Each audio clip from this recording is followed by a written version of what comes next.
Jerome Powell has said some things about the CBDC system. He keeps talking about privacy. And he said, well, we got to be careful about privacy. And he's talking about, it's supposed to be personal privacy. We're worried about your personal privacy. But I think the way to read that isn't, again, I don't really think the Fed's concern of your privacy is genuine. I think that like anything else from the Fed, it's simply a talking point to advance an agenda.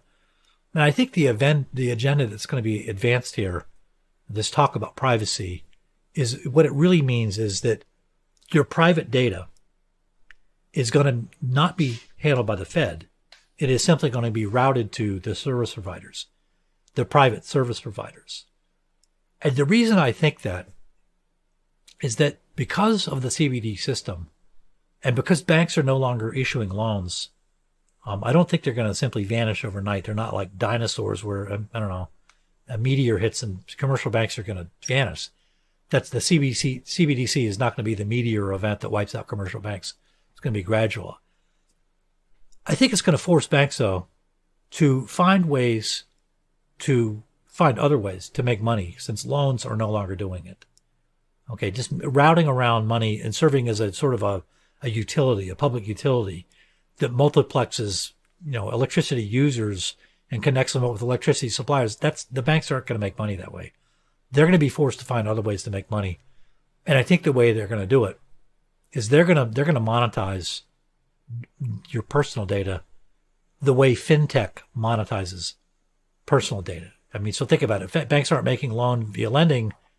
They're now going to make it on your personal data. And I think that's just the way it's going to be. And that's why the rallying cry from Jerome Powell really means, yeah, we're going to keep your personal data out of the Fed's hand. But what he's not telling you is the data is going to end up in private hands so they can make their money too. And the reason I say that is if the Fed really was concerned about privacy, it would have come down a lot harder on, for example, Wells Fargo, when they stole everybody's identities and they were setting up fake accounts.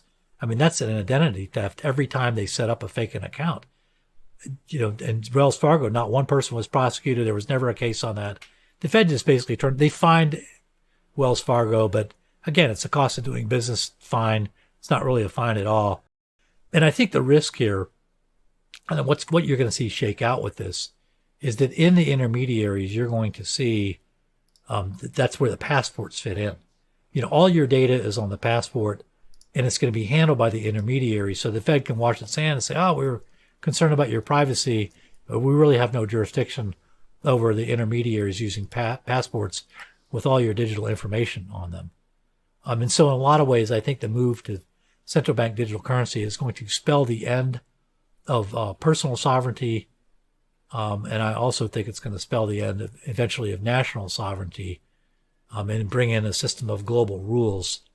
I did a documentary on my channel called All the Plenary's Men, where I showed that the rules that were implemented in terms of punishing banks for things like money laundering was really a global rule system. It has nothing to do with American rules. So already the erosion of national sovereignty has begun. That started a long time ago.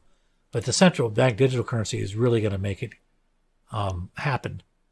If you look at the number of companies, fintech, tech, banks, who are lining up to participate in both the CBDCs and the passports, what you realize is you have enormous fee flow that's going to have to shrink into a smaller fee flow.